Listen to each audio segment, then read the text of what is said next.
manajemen emosi dalam rumah tangga. Gue banget ya sibuk curhat. Ya, alhamdulillah pada sore hari ini izinkan saya mengambil acara untuk susunan acara, yaitu pembukaan, kemudian pembacaan surat ayat suci Al-Quran, kemudian pengisian tausiah dari Ibu Ustaz, dan ditutup dengan doa. Untuk meluruskan niat pada hari ini, mari kita membaca awali dengan ta'awuz dan basmalah bersama-sama. Bismillahirrahmanirrahim. Kemudian selanjutnya adalah pembacaan ayat suci Al-Quran yang akan dilanjutkan oleh Ibu Eva. Pada Ibu Eva, maka dilakukan. Bang, cek bang.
Bismillahirrahmanirrahim. Assalamualaikum warahmatullahi wabarakatuh. Waalaikumsalam warahmatullahi wabarakatuh. Innal hamdalillah nahmaduhu wa nasta'inuhu wa nasta'dihi wa natubu ilaihi wa asyhadu an la ilaha illallah wahdahu la syarika lah wa asyhadu anna Muhammadan 'abduhu wa rasuluhu amma ba'du. Faqala Allahu jalla wa 'ala a'udzu billahi minasyaitonir rajim. Bismillahirrahmanirrahim. Fassalihatu qanitatun hafizatun lil-ghaibi bima hafizallah. Sadaqallahul azim wa sadaqa rasulullah. Mudah-mudahan dalam Allah Ta'ala puji serta rasa syukur kita panjatkan kehadiran Allah. Alhamdulillah. Ini berarti saya kedua kalinya datang ke sini. Alhamdulillah Allah mempertemukan kita semua berkumpul di majelis yang insya Allah diberkati ini. Mudah-mudahan setiap langkah kaki muda-muda sekalian ke majelis ini adalah langkah-langkah yang dinilai oleh Allah sebagai penghapus dosa, mengangkat derajat, dan insya Allah mengharapkan kita semua telah bertemu dan berkumpul dengan orang yang kita cintai di surga Allah Azza wa Jalla. Salawat dan salam mudah-mudahan senantiasa tercurahkan untuk suri tauladan kita di mana Nabi Muhammad sallallahu alaihi wasallam, untuk para sahabat, tabi'in tabi'in, dan insya Allah kita semua telah didoakan oleh Allah mendapatkan syafaat Rasulnya di yaumil hisab. Allahumma amin. Ibu-ibu, materi kita hari ini bicara tentang bagaimana kita memanage emosi kita dalam kehidupan berumah tangga. Yang namanya manusia, yang namanya manusia punya emosi itu adalah bagian dari fitrah yang Allah berikan. Tinggal kemudian emosi seperti apa yang bernilai pahala dan emosi seperti apa yang hanya akan membawa kepada kehancuran.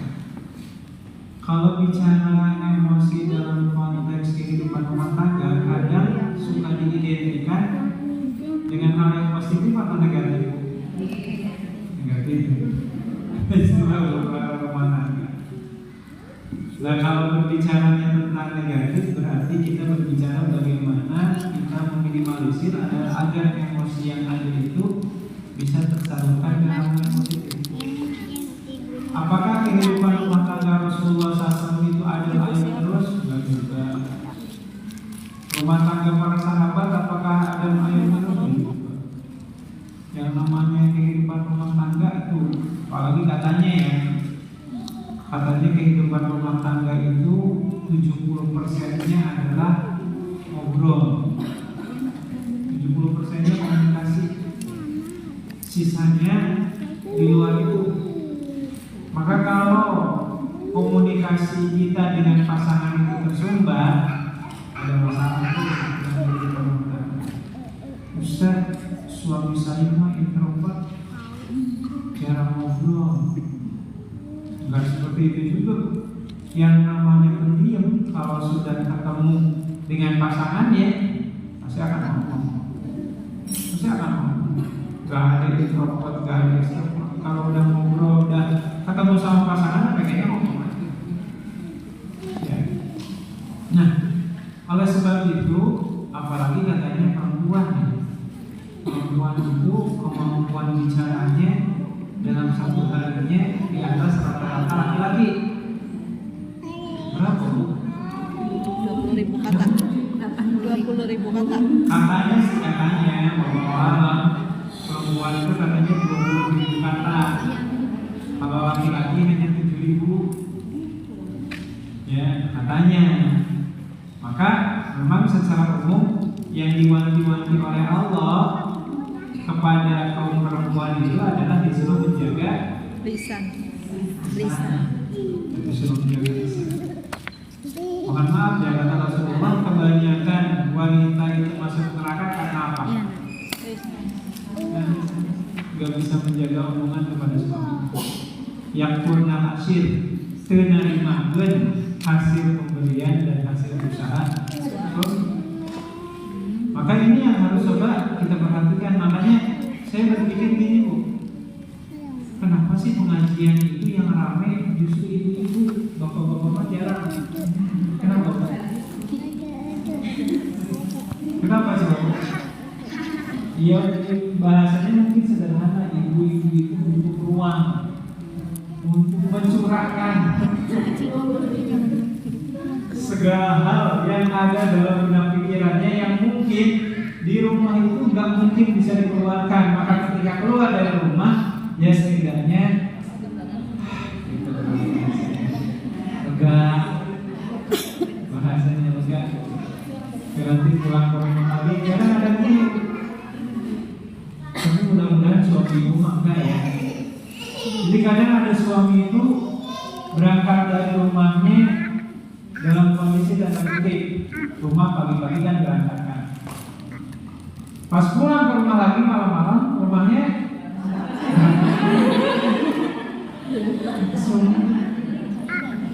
ibu di rumah ngapain lagi? Nanti berantakan, emang nggak beres-beres. Makanya ada seorang ibu itu sampai pagi-pagi rapi-rapi foto langsung share ke suami. Nih, gak betul. Cuman kenapa berantakan lagi? Yang namanya ada anak di rumah. Pantas berantakan lagi. Jadi dikiranya ibu-ibu itu di rumah karena lama-lama itu. Dan pastinya Bu, kalau sudah diposisikan seperti itu sebagai seorang istri, diomongin kayak oleh suaminya kagak nggak kerja di rumah, kira-kira sewot Bu. Kira-kira bingung di rumah, gitu. Udah capek dari bapaknya kerja di tempat kerja. Nah, oleh sebab itu ibu sekalian, masya Allah, kalau berbicara tentang bagaimana cara kita memanage emosi kita dalam kehidupan rumah tangga, mari kita lihat nih seperti apa. Saya ingin ambil contoh aja sejarah-sejarah dari zaman dulu. Nah, saya ingin nanya dulu, ini mah bukan hibah ya, bahasanya gitu. Ini mah bicara watak suami ya, dan ini mewakili perasaan saya juga sebenarnya. Kalau suami berantem sama istri, pertanyaannya kira-kira suami betah nggak tinggal di rumah atau lebih memilih keluar? Ini mas suami ibu kalau berantem, tanda kutip ya, bertengkar tanda kutip dengan istri, kira-kira kebanyakan suami itu lebih memilih anteng di rumah atau keluar rumah? Memang sebenarnya karakter laki-laki itu lebih baik ngobrol sama temannya di tempat ronda daripada di rumah di mana baik sama istri. Maka seperti itu. Tapi bukan berarti suami itu ingin kabur dan lari dari tanggung jawab, enggak. Memang kita ini Bu, kita memang butuh waktu untuk mengelola emosinya. Dan laki-laki, alhamdulillah, bahasanya ya, suami yang baik itu enggak mau melakukan kekerasan di istri, maka dia butuh uang. Dulu ibu sekalian, Rasulullah SAW itu pernah nengok ke rumah salah seorang anaknya namanya Fatimah. Fatimah ini kan putri Rasulullah ya, punya suami siapa Fatimah itu? Ali bin Abi Thalib. Dan memang dalam sejarahnya rumah tangga Ali bin Abi Thalib dan Fatimah ini, ya bahasanya apa ya? Ibarat roller coaster lah. Ada kayak naik, ada kayak turun gitu. Jadi satu sisi Ali dan Fatimah ini nikah cukup di usia relatif muda, usia 15 tahun. Jadi masa dulu. Dan di sisi yang lain, faktor ekonomi yang membuat bujang dari itu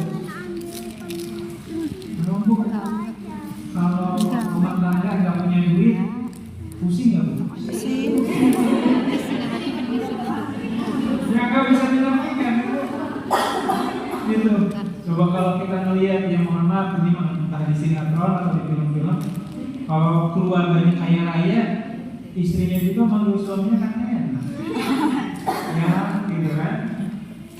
Tapi kalau suaminya nggak punya duit kan beda panggilannya, ya, anak bapaknya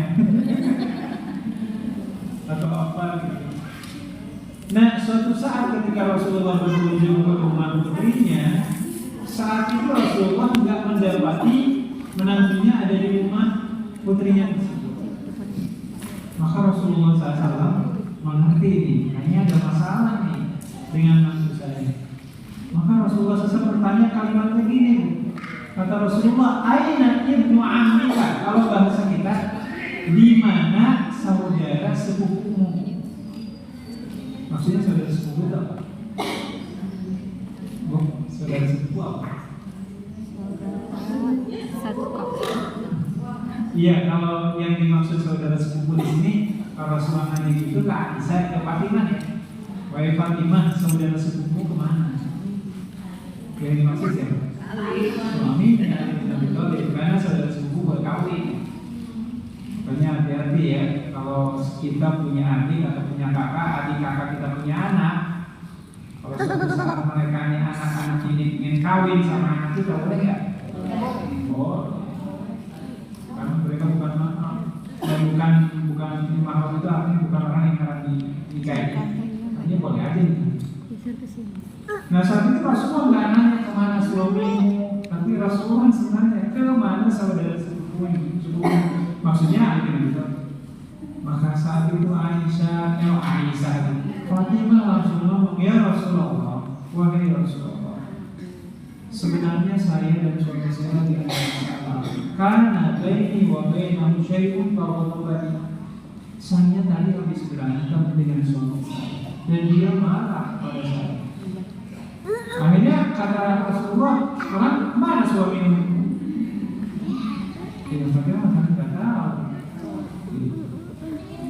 Akhirnya Rasulullah SAW menyuruh para sahabatnya, wahai Sahal bin Sa'ad, coba cari Ali bin Abi Thalib ada di mana.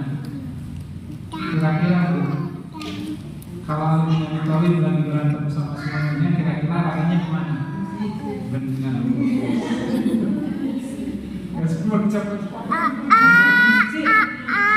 Kalau suami ibu kemana bu?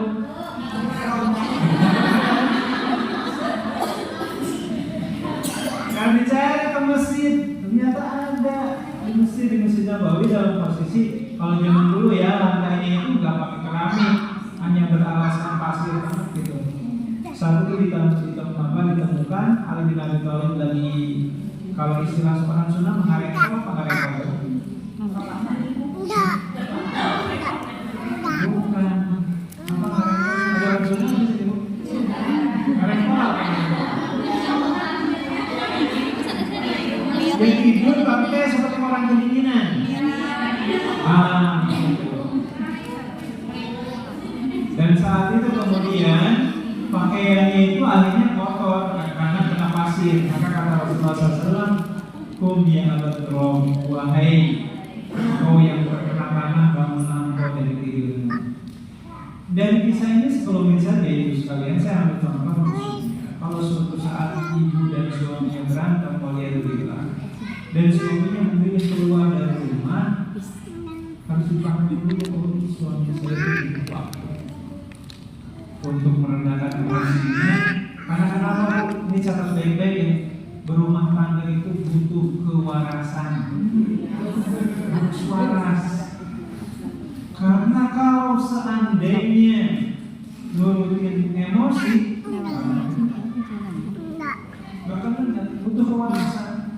Maka kalau berbicara suami istri berantem, pertanyaannya kira-kira yang paling berhak minta maaf duluan siapa?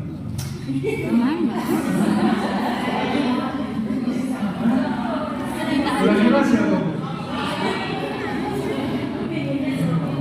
Istri pengennya suami pengennya istri.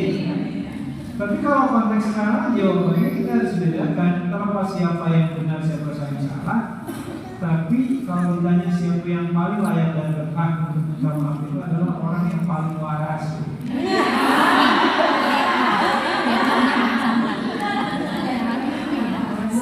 Memang nyaman bu, ya sekaman, diem-dieman, enak kok.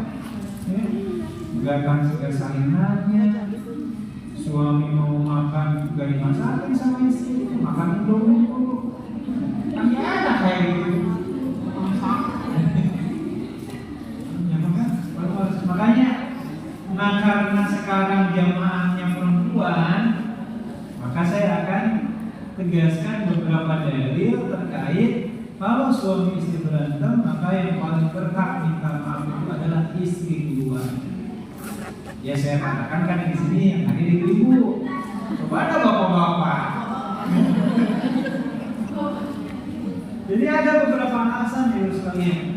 Ini mudah-mudahan bagaimana cara Allah untuk mengelola emosi kita, sehingga kalau ibuku minta maaf duluan, ya rumah tangganya akan langsung cooling down dan ibu terkategorikan ya menjadi orang yang paling waras di rumah. Jadi yang pertama, Rasulullah SAW itu mengatakan ini, ala ukhbirukum bi nisaikum min ahlil jannah. Dalam hadis sahih Imam Ahmad bin kata Rasulullah, mau enggak aku ceritakan kepada kalian ciri-ciri wanita ahli surga itu apa? Seperti apa sih ciri-cirinya? Rasulullah SAW menyebutkan salah satu cirinya itu adalah wamra'atun idza ghadibat ja'a ila zawjiha wa wada'a yadahu fi yadiha. Kata Rasulullah, ciri wanita ahli surga itu adalah ketika seorang istri berantem dengan suaminya, maka si istri tidak akan lama-lama tinggal diam, melainkan dia akan mendatangi suaminya, terus tangan suaminya dipegang dengan tangan kanan istrinya. Dan mau ngapain bu? Si istri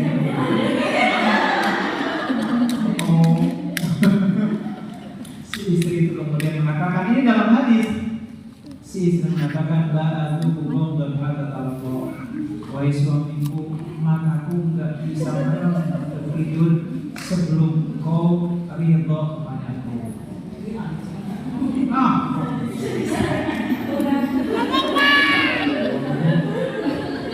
Jadi suami seperti apa bu? Kalau mendapat istri ketika berantem, istrinya tidak hanya sekedar mengucapkan minta maaf, tapi dipegang tangan suaminya, diletakkan di dada istri. Terus dikatakan oleh suamiku, saya nggak bisa merem, nggak bisa tidur karena kenapa? Saya kepikiran terus dengan kau. Tolong maafkan kesalahanku. Nah, kalau kayak gitu kan enak ya bu. Ya urusannya, oh usah gini, maaf bahasa, oh minta maaf.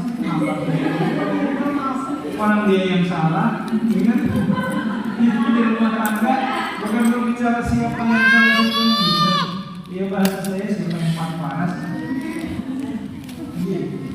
Kan kita inginnya seperti itu. Kan kita inginnya ada kesan dalam hidup suami. Toh dengan sendirinya kalau suami selalu diperlakukan seperti itu, saya yakin ya ada perasaan malu dalam diri suami pada istri.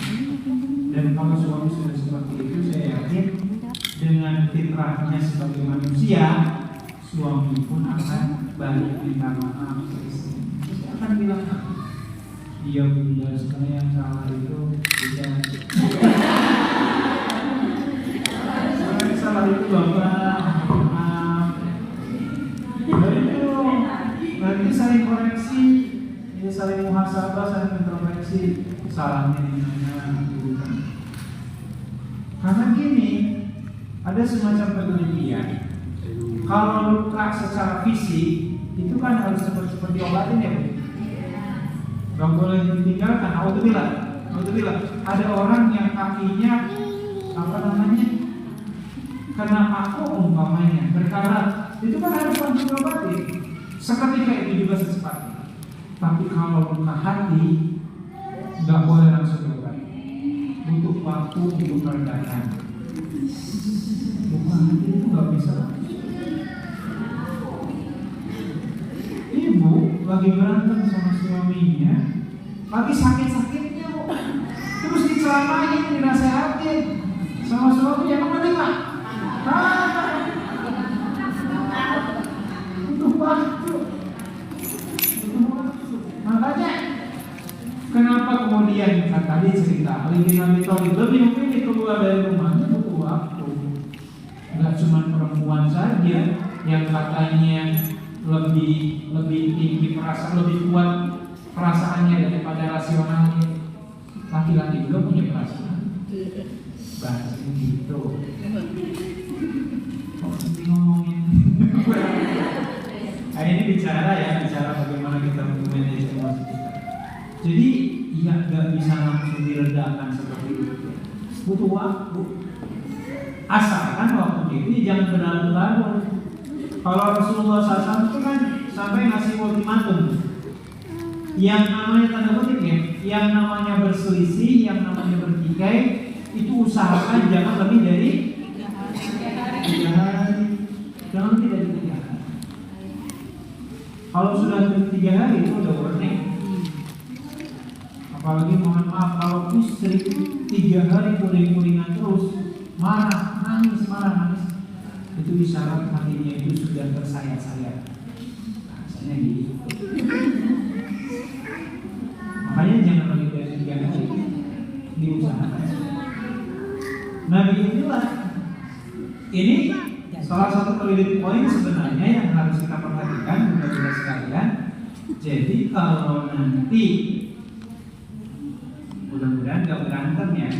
Kalau nanti selisih paham, ingat Bu materi kita hari ini, yang paling waras harus minta maaf.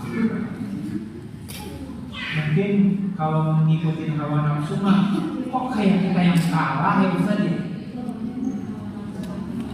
Masa laki-laki mulu itu yang harus diistimewakan? Enggak. Kita itu lagi berbicara tentang rumah tangga itu ibadah, dan kita ketika berpikir minta maaf duluan ke suami, ingat kita itu memiliki ciri di antara ciri-ciri wanita yang insya Allah akan melihat dari wajahnya. Di sini ya ciri-ciri wanita ahli surga kelihatan. Nah, nanti ketika di rumah harus dipraktekkan Bu.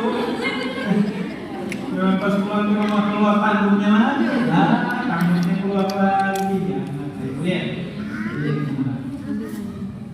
Nah, oleh karenanya ibu-ibu sekalian, Rasulullah SAW pun mengingatkan kepada kita semua.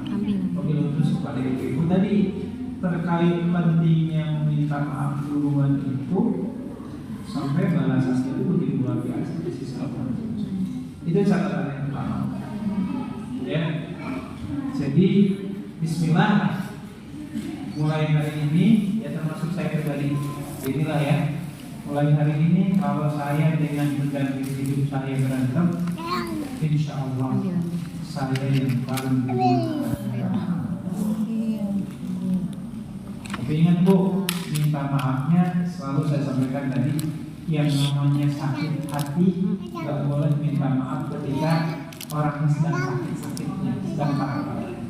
Kasih waktu. Karena kalau lagi berantem, ini coba deh Bu, lagi berantem, lagi panas-panas aja Bu, suami minta maaf, ibu maafin nggak? Nggak masalah lagi jawabnya gitu, butuh waktu. Jadi biarkan ibu dulu, biarkan adem dulu, adem dikit, gitu ya bahasanya. Baru sesudah itu ngomong minta maaf dan insya Allah ya sampai terima. Itu poin yang pertama. Poin yang kedua Bu, kalau bicara yang paling awal minta maaf itu adalah orang paling waras, dan Rasulullah SAW memotivasi para wanita untuk minta maaf duluan, maka Rasulullah SAW pun mengingatkan, kenapa sih alasan utamanya wanita itu harus minta maaf duluan? Begini Bu, ini peringatan keras sebenarnya bagi para istri, karena ada kaidah gini, ridha Allah berbanding lurus dengan ridha ridha Allah berbanding lurus dengan ridha siapa? Iya, ridha Allah berbanding lurus dengan ridha suami. Tapi kalau bagi suami, ridha Allah berbanding lurus dengan ridha orang tuanya. Kayak ini. Nah, Rasulullah SAW itu mengingatkan gini dalam hadis Sahih riwayat Imam At-Tirmidzi. Kata Rasulullah, ada 3 kelompok yang ketika 3 kelompok ini sholat, pahalanya itu tertahan di hadapan Allah Ta'ala. Jadi Allah Ta'ala tidak akan langsung memberikan pahalanya. 3 kelompok itu siapa Bu? 1, kira-kira siapa? Satu jamaah sholat yang dipimpin oleh imam dan si imam itu dibenci oleh makmumnya. Hati-hati tuh. Kalau di masjid kita ada imam yang pimpin sholat sementara jamaahnya nggak suka. Kayak ada imam lagi. Hati-hati tuh.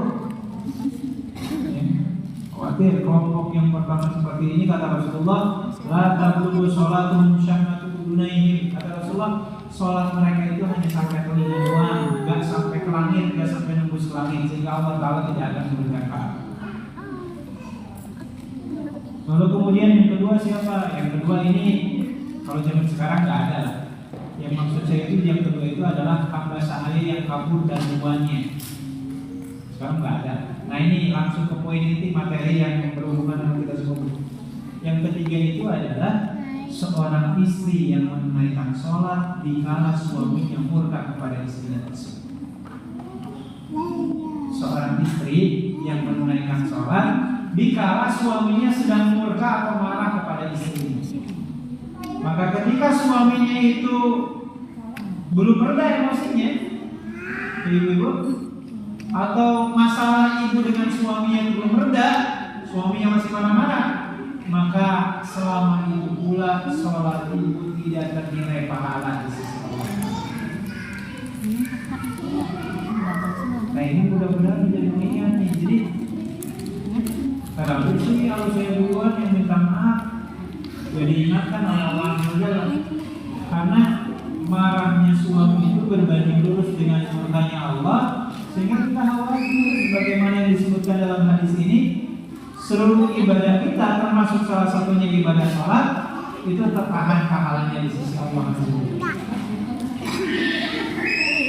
Makanya saya teringat, boleh nyebutin nama Ustaz nggak? Ini jadi nasihat juga buat saya. Ustaz Felisio. Ustaz Felisio itu kalau dia sedang berantem dengan istrinya, maka seluruh kegiatan beliau di hari itu akan di-cancel semua. Karena kenapa? Saya tidak mau keluar dari rumah saya ketika istri saya sedang dimurkai oleh Allah Azza wa Jalla. Saya ingin menyelesaikan dulu urusan saya dengan istri, baru setelah itu saya akan melakukan aktivitas yang lain juga. Jadi mudah-mudahan saya juga bisa seperti itu. Saya ya Bu ya, termasuk suami-suami ibu. Jadi jangan sampai suaminya keluar rumah dalam kondisi masalahnya belum selesai, lalu kemudian ibu menunaikan sholat zuhur, menunaikan sholat asar, ternyata ibadah-ibadah ini tertahan di sisi Allah. Maka ini yang kita ingat nih. Oh iya ya, kalau saya minta maaf duluan, Allah yang membalasnya langsung surga. Kalau saya minta maaf duluan, seluruh ibadah-ibadah saya yang langsung bernilai pahala di sisi Allah. Dan yang terakhir Bu, bukan berarti materi kita selesai ya. Ibu, kalau nanti masuk surga mau bareng sama suami nggak? Enggak. Maunya berat. Oh, oke, kurang begitu. Pas masuk surga, ya Allah, kamu kayak gimana? Iya lah, kita nggak baik kawan.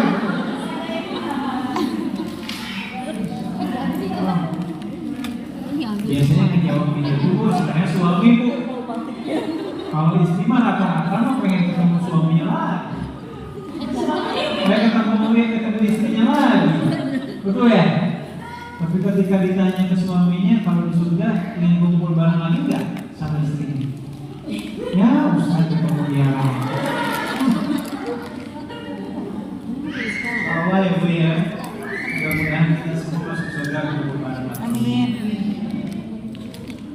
Makanya dulu itu ada cerita di antara istri Rasulullah, ada namanya Ummu Salamah. Ummu Salamah itu sayang banget sama suaminya. Siapa nama suaminya? Abu Salamah. Jadi suatu saat Abu Salamah itu beliau sakit, dan sebelum meninggalnya beliau minta kepada istrinya, Bunda, kita ini kan punya anak yang masih kecil. Saya berpesan dan berwasiat, tolong kalau nanti ayah ini meninggal, tolong kamu harus mau menikah lagi dengan laki-laki yang lain. Pesannya seperti itu. Tapi Ummu Salamah mengatakan, wahai suamiku, siapakah laki-laki yang lebih baik dibandingkan kamu? Gak mungkin rasa-rasanya saya membuka mata untuk laki-laki yang lain. Tapi apa? Abu Salamah kemudian meninggal dunia. Di kemudian hari ternyata Allah memerintahkan Rasulullah untuk menikahi Ummu Salamah. Dan siapa laki-laki yang lebih baik daripada Rasulullah? Pertanyaannya, Bu, kalau Ummu Salamah nanti masuk surga insya Allah, mau milih yang mana? Suami pertamanya atau suami keduanya? Bu, milih yang mana? Suami ke satu, kedua?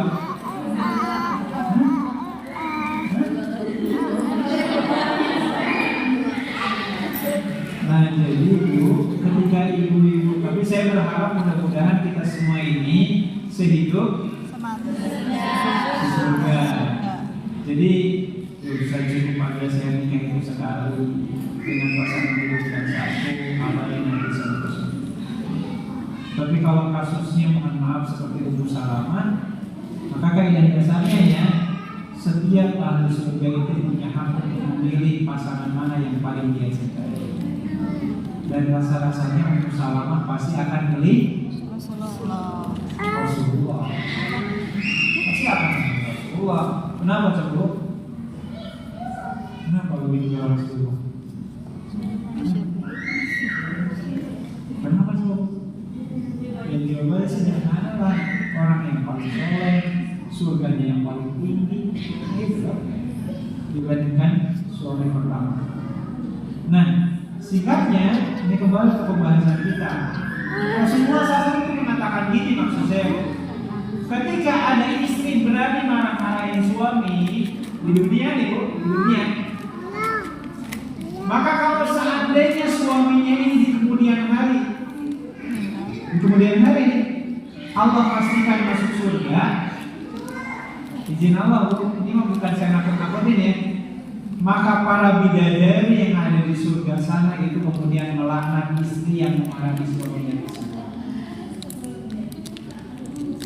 Sampai para bidadari di surga itu mengatakan, qatalakillah fa innama huwa dakhilun indaka wa asa ayyufaqi ilaina. Kalau bahasa kita, terlaknatlah wahai wanita, sesungguhnya suami itu hanya titipan sementara waktu. Toh nanti juga kalau masuk surga, kamilah yang akan ridho untuk melayaninya setiap hari. Tapi jangan disampaikan ke suaminya.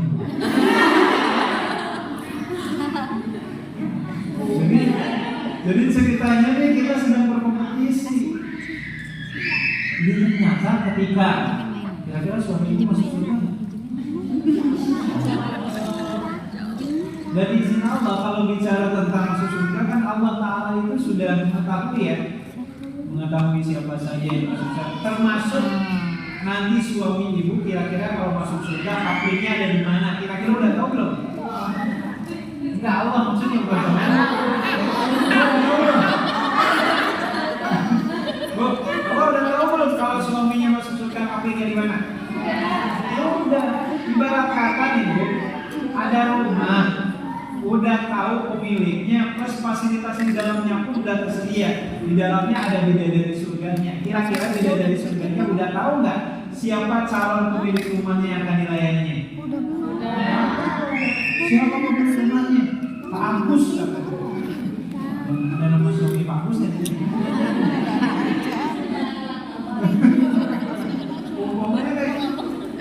Jadi kalau berpikir seperti itu, ya Allah, rugi banget, saya berantem sama suami saya ada yang membelain perempuan yang lain. Siapa perempuan yang lain itu?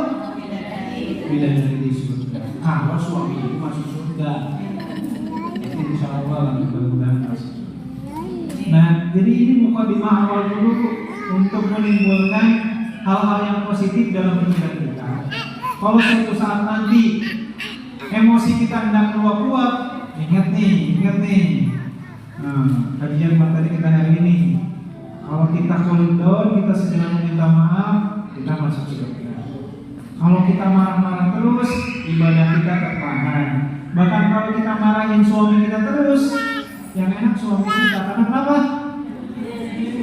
Bukan cuma dapat, dibelain sama bidadari di surga. Nah, tinggal kemudian kalau kita sudah tahu hal seperti ini, nah tinggal kita persiapannya, bagaimana treatmentnya, dan seperti apa kemudian Rasulullah SAW memberikan pembelajaran kepada kita. Kalau kita lagi emosi, apa yang harus kita lakukan?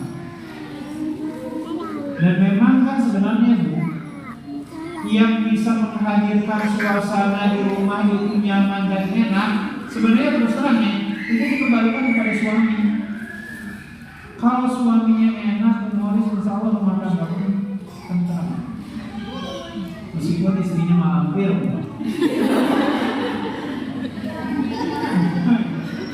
pasti akan tentram. Mohon maaf ya. Tapi karena sekarang audiensnya ibu-ibu, ya saya sebagai ibu saya. Nah, apa yang harus dilakukan Bu? Jadi yang pertama ini kan tips ya Bu ya. Jadi rumah tangga itu bukan kerja sendiri-sendiri, tapi kerja bareng-bareng, kolaborasi. Punten Bu, ini mah rahasia yang saya buka ya. Sebenarnya tugas yang ada di dalam rumah kita itu nyuci piring, nyuci baju, ngepel, masak, belanja ke pasar.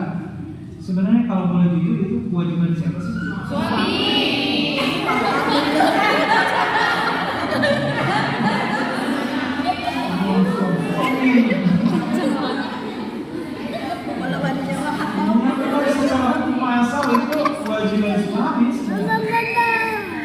Nah, maksud saya gini Bu, terus terang ya, yang namanya manusia kalau sudah mencapai titik kelelahan tertinggi, udah lelah banget Bu, warasnya hilang, kewarasan kita.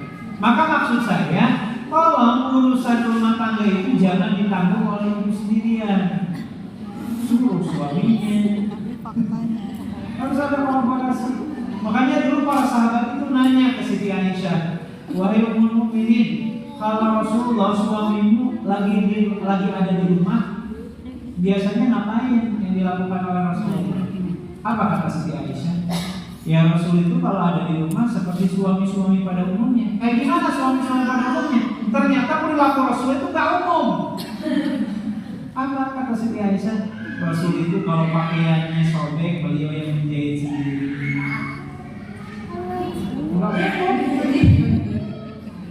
Makanya tukang jahit rata-rata laki-laki.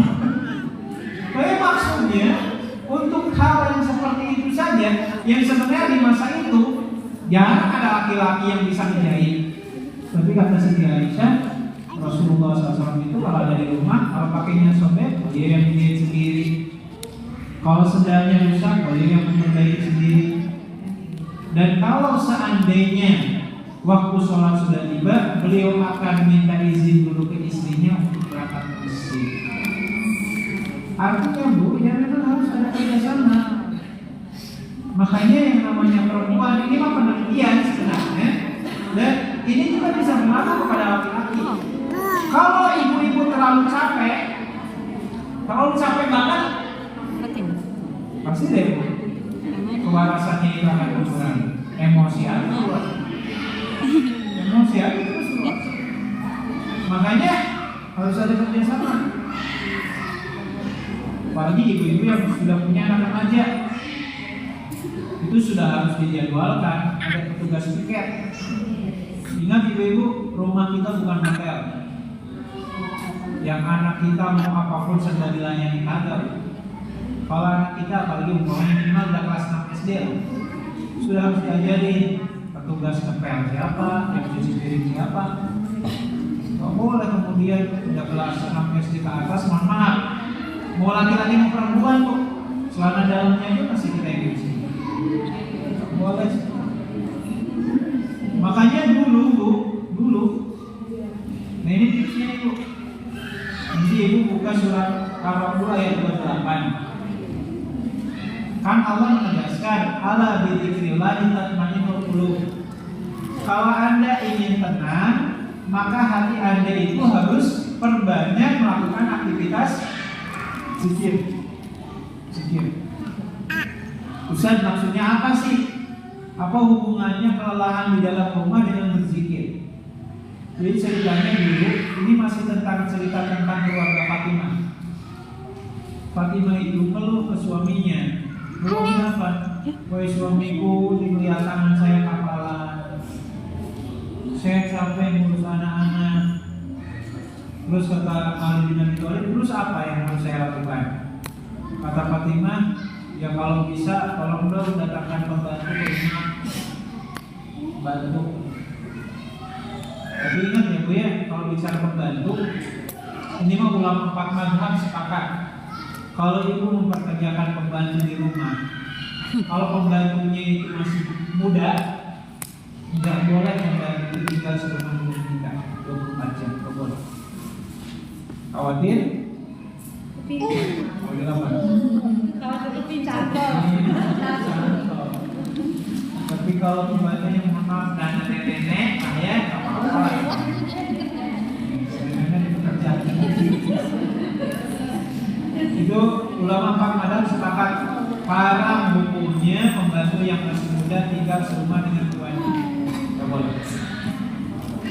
Nah, singkat cerita, ketika Ali bin Abi Thalib diminta untuk mendatangkan pembantu, ini masalah finansial. Kata Ali bin Abi Thalib, boro-boro cari pembantu, makan sehari-hari ini susah. Makanya dalam hadis ini, seperti Imam Malik mengatakan, kan tadi tugas mencuci dan seterusnya itu tugas siapa? Kalau suami tidak bisa melakukan tugasnya di dalam rumah, maka suami harus mencari siapa? Iya, mencari siapa yang bisa menggantikannya. Bukan berarti dari isi kedua. Jadi untuk memainkan kewajiban suami di dalam rumah. Nah, singkat cerita, kata Ali bin Abi Thalib, saya nggak punya duit. Maka saat itu Ali bin Abi Thalib tiba-tiba ngomong gini, saya ada usul. Apa usulnya? Kita datangi ke bapak kamu. Siapa bapak di sini? Rasulullah, bapak mertua. Ngapain kata Pak ini? Ya siapa tahu bapak punya duit.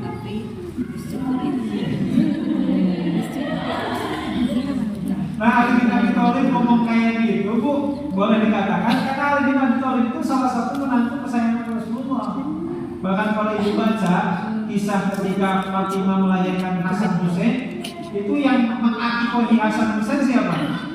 Rasulullah, bukan Ali bin Abi Thalib. Karena Ali bin Abi Thalib kagak punya duit. Ini cerita. Ini enak kan? Dikit-dikit bapak mertua, dikit-dikit bapak mertua. Tapi bapak mertuanya Rasulullah. Ya, kalau kita makan beda. Mertua yang mau pakai dia kan.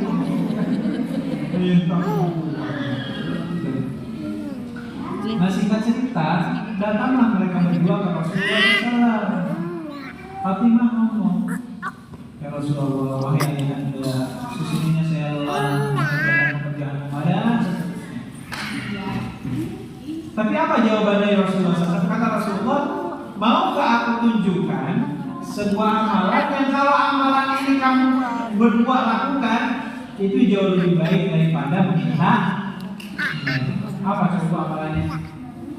Mereka tahu? Disuruh zikir bareng. Dan Rasulullah SAW mengatakan, mudah-mudahan ini bisa diamalkan pada nanti malam. Kata Rasulullah, "Idza awaituma ila madji'ikuma." Wahai Fatimah, wahai Ali, ini nanti malam kalau kalian sudah naik ke atas ranjang, maka ulang-ulangilah 3 lafaz ini. Dibaca bareng-bareng, ibadah bareng sama suami. Yang mengisyaratkan pekerjaan rumah itu bukan tanggung jawab murni milik istri. Tapi harus salah kolaborasi, apalagi dalam hal ini suami yang harus ngerti.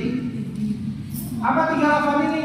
Hampir mirip seperti zikir ketika sholat, cuma bedanya kata Rasulullah, bacalah subhanallah 33, alhamdulillah 33, dan Allahu Akbar 34. Inilah jumlah bilangan 100 yang sempurna. Jadi ibu-ibu, nanti sebelum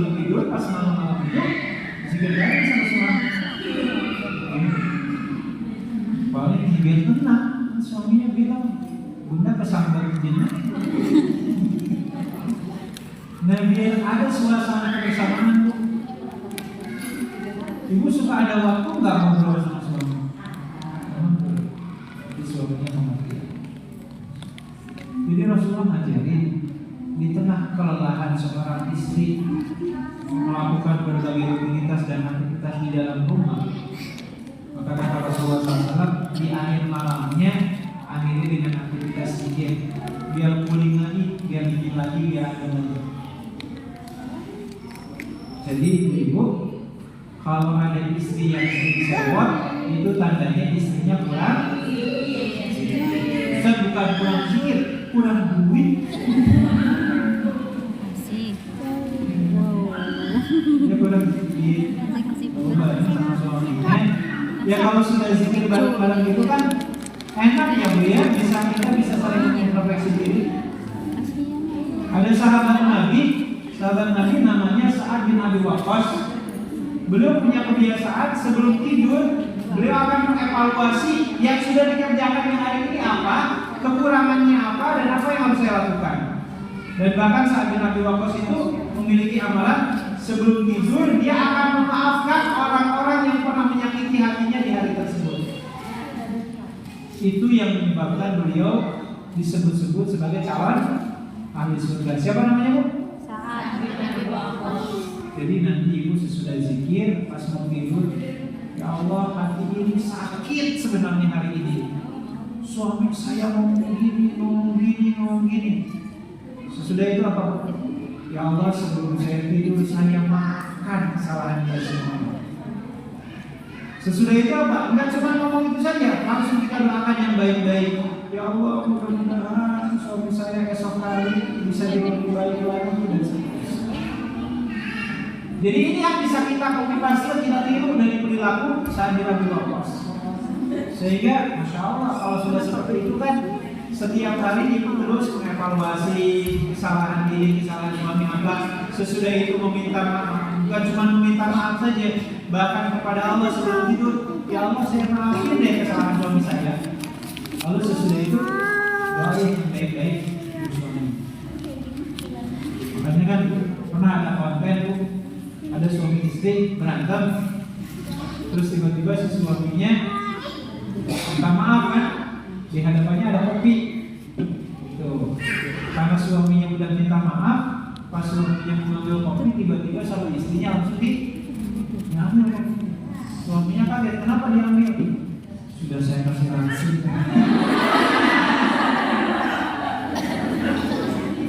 Oh itu minta maaf dulu, cuma minta maaf saya biar. Jangan banyak biar. Kalau berbicara kasih sianida ya. Nah, jadi itu salah satu treatmentnya Bu yang mungkin bisa kita lakukan. Salah satu yang pertama itu bukan uang kerjasama, urusan rumah tangga itu bukan tanggung jawab istri doang. Suami harus terlibat. Jangan dikira suami itu, oh saya mah capek berangkat pagi pulang malam. Sama itu juga capek. Dan minta kesepakatannya. Tolong tuh sebelum tidur lihat dapurnya masih berantakan atau enggak. Kalau berantakan, jadi. Dan saya yakin suami yang ngerti Bu. Ketika suami itu nyuci piring di dapurnya, sebenarnya itu enggak menjatuhkan marwah dan harkat martabat suami. Justru suami makin dicintai oleh jadi ini yang pertama. Nah, paling terakhir nih kalau dari membatasi kita, tapi kita ada demonstrasi tanya. Rasulullah SAW itu kan ingetin ini, dan ini selalu disampaikan oleh ada ulama besar namanya Hasan Al-Basri. Dia menyikapi dari apa yang disampaikan oleh Rasulullah. Jadi Rasulullah itu kan mengatakan ini, kalau anda marah dan posisi anda marah itu berdiri, maka apa kata Rasulullah? Duduk dulu, jangan langsung terocos. Itu loh bahasanya. Duduk dulu. Ustaz, kalau duduk juga nggak bisa menenangkan. Kalau duduk nggak bisa menenangkan, terus ngapain Bu? Berbaring.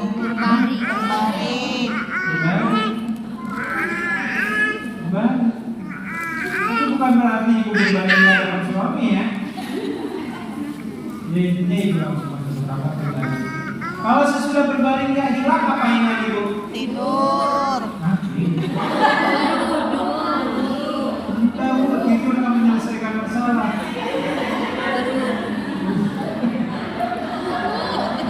Tidur aja.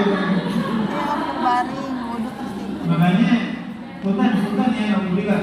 Tapi saya bukan maksud menyinggung kalau di sini ada yang tersinggung. Maksud saya gini, ada semacam penelitian kenapa banyak ditemukan anak yang lahir dalam kondisi berkebutuhan khusus. Salah satu faktor penyebabnya, banyak faktornya sebenarnya. Mungkin karena pola makan, atau ada virus atau bakteri. Tapi salah satu faktor yang lainnya itu salah satunya adalah ketika suami menggauli istrinya di kala istrinya sedang sedih. Itu yang menjadi salah satu faktor lahirnya anak berkebutuhan khusus. Jadi kalau berhubungan badan itu jangan tertekan. Nah makanya Rasulullah SAW mengatakan, kalau Anda marahnya berdiri suruh duduk. Duduk gak hilang? Berbaring. Berbaring gak hilang?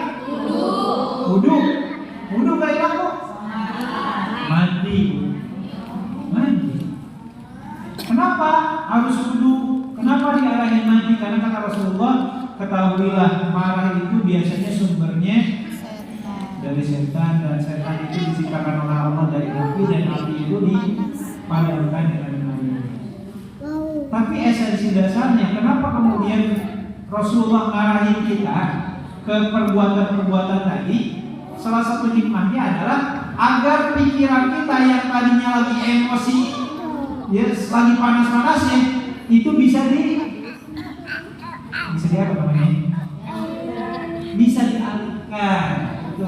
bisa dialihkan sementara waktu ke perbuatan atau amalia yang lain. Kalau dari sini nggak bisa juga dialihkan lagi. Maka menyikapi hadis ini yang saya ini sebagai kutipan terakhir ya, sebelum nanti kalau ada kita sering tanya jawab. Ada seorang ulama tabi'in yang bernama Imam Hasan Al-Basri, beliau mengatakan ini: jangan Anda berkata-kata atau memutuskan sesuatu ketika Anda marah. Pokoknya kalau lagi marah lebih baik pilih diam. Atau kalau seandainya Ustaz saya punya mulut, Ustaz saya gedek hati saya, Ustaz, tadi alihkan dulu. Pokoknya sebisa mungkin jangan sampai naudzubillah ya terjadi perceraian atau apa karena emosi sesaat.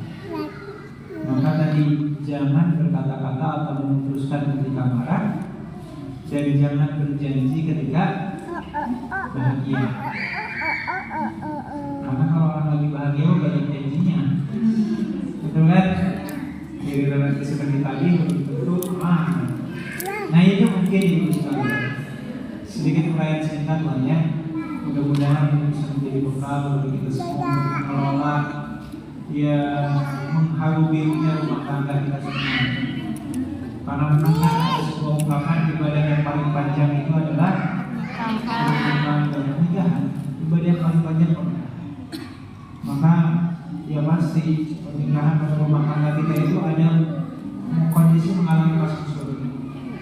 Yang marah berantem dalam kehidupan rumah tangga biasa saja. Bahkan Rasulullah SAW pun pernah mengalami fase surga. Wallahu a'lam bishawab. Saya kembalikan kepada pembahasan kita hari ini untuk menyambung posisi.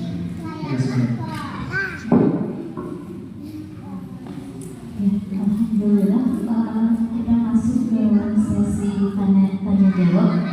Ingat kepada ibu yang akan bertanya, persilakan.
dalam hati saya blunder Ustaz.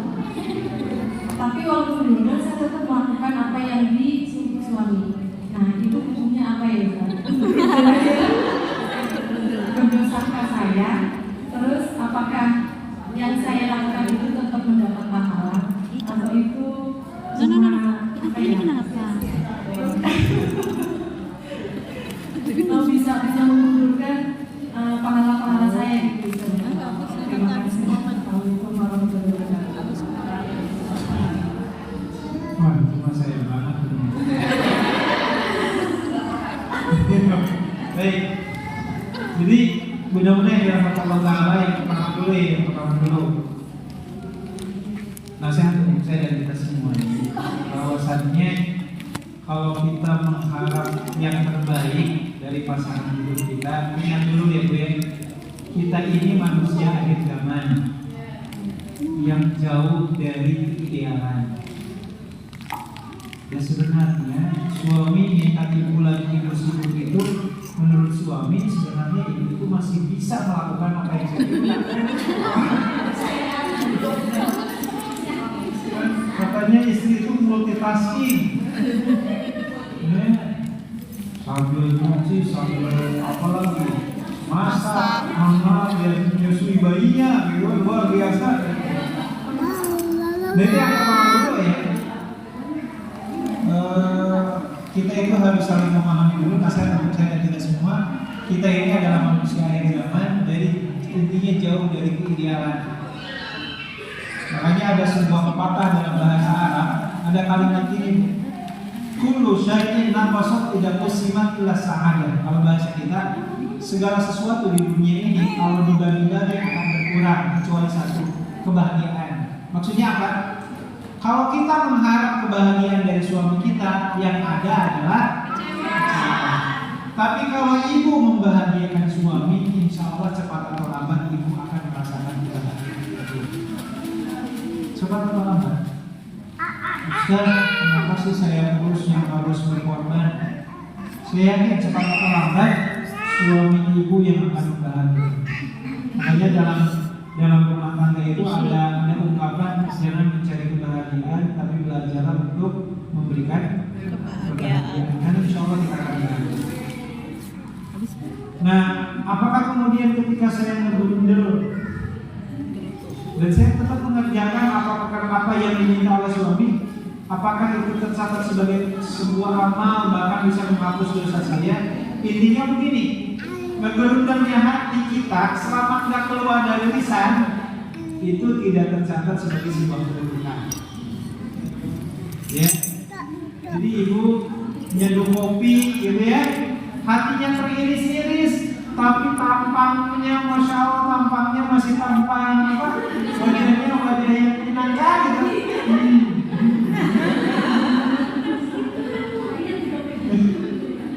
Ternyata saking dulu-dulunya salah ngambil gula, ternyata enggak. Jadi intinya Bu, jangan sampai dilontarkan secara lisan. Karena kalau itu kontan secara lisan, baru seluruh amalan kita tersia-siakan di dalam apa ya. Jadi ya bahasanya bersedih-sedih terus bertarawat lagi. Bahasanya ya, karena bagi wanita itu kan kata Rasulullah ya, kalau wanita itu menjaga sholat 5 waktunya, menunaikan sahur Ramadannya, dan membahagiakan suaminya, kata Rasulullah nih, Anda boleh masuk surga lewat pintu mana saja, dan surga itu ada 8 pintu. Jadi kalaupun ada seorang istri tidak pernah sholat sunnah qobliyah, ba'diyah, duha, tahajud kagak, puasa Senin Kamis kagak, hanya fokus di sholat 5 waktu dan puasa Ramadannya. Jadi ketiga nih, kita membahagiakan suami, kata Allah, monggo mau masuk pintu surga lewat yang mana. Makanya terkait hal ini Bu, para ulama mengatakan dalam Sahih Bukhari ini, Siti Aisyah pernah kedapatan beliau mengqadha puasa Ramadannya di bulan Sya'ban.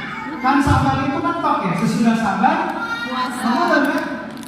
Sampai banyak yang nanya-nanya kemana aja, kok baru mengqadha di bulan Sya'ban? Apa jawaban Siti Aisyah? Habisin. Saya sibuk ingin melayani suami saya. Saya khawatir kalau saya sedang mengqadha, suami saya butuh layanan saya. Padahal mohon maaf, seharusnya Rasulullah punya istri 9 kan? Sementara jatahnya itu sudah ditentukan jadwal suaminya. Tapi Siti Aisyah mengqadhanya itu di bulan Sa'ban. Karena kenapa di bulan Sa'ban itu suaminya lagi memperbanyak puasa. Makanya para ulama menegaskan, Bu, ya, menegaskan Siti Aisyah selama 10 tahun berumah tangga bersama Rasulullah, beliau tidak pernah melayani suaminya. Tidak pernah. Lebih mendahulukan suaminya. Tapi ketika sang suami meninggal, baru dibalas saudara itu kemudian diterjemah. Ini jadi motivasi ya, Bu, ya. Tinggal ya dibuka sesi curhat lah, bicara sama suami. Ya, karena gak enak juga betul semuanya kan ditanggung sama ibu semua kan. Kalau terus ngegurun lebih hati, terus ngegurun, naudzubillah, nantinya sakit malah. Maka tadi ibadah zikir bersama malam bersama suami itu salah satu aktivitas yang bisa kita lakukan. Plus sesudah itu ngobrol kalau bersama. Ya, tahu nggak sih? Tadi itu Bunda di pagi ini sampai banget.